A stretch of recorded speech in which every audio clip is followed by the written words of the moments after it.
నన్ను ఆ శ్రీ వెంకటేశ్వర స్వామే కాపాడారు అన్నట్టుగా చంద్రబాబు నాయుడు గారు చెప్తుంటారు. వాస్తవం కావచ్చు. ఆ వెంకటేశ్వర స్వామి అంత పెద్ద ప్రమాదం నుంచి ఆయన కాపాడారు. కాపాడిన తర్వాత ఈయన ఏం చేశారు? నక్సలైట్లు పెట్టారు, బాంబులు పెట్టారు. కాకపోతే కాంగ్రెస్ కూడా చేతులు కలిపినట్టుగా ఉంది అని ప్రచారం చేయడం మొదలుపెట్టారు. కానీ ఫలితం ఏమొచ్చింది?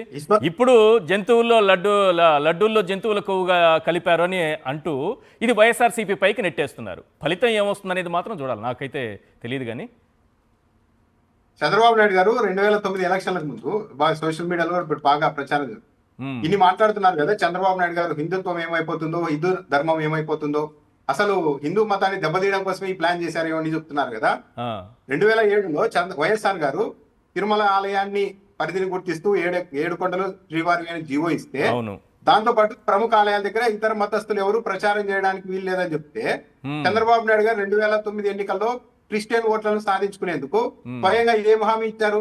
వైఎస్ఆర్ ఇచ్చిన ఈ 2 జీవోలు నేను ఎత్తేస్తా అధికారంలోకి వచ్చిన తర్వాత, మీరు ఎక్కడ కావాలంటే ఎక్కడికి వెళ్ళి ప్రచారం చేసుకోవచ్చు అన్నారు. ఇంకా ఇంతకు మించి హిందూ వ్యతిరేక విధానాలు ఎక్కడైనా ఉంటాయా?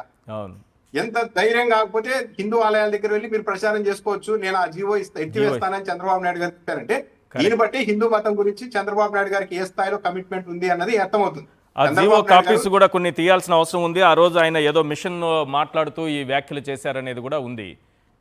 ఆ గుంటూరులో మాట్లాడారు. గుంటూరులో మాట్లాడారు. రైట్. అవన్నీ బయటకి అప్పుడు ప్రజ్ఞాభారతి వాళ్ళు చాలా తీవ్రంగా స్పందించారు.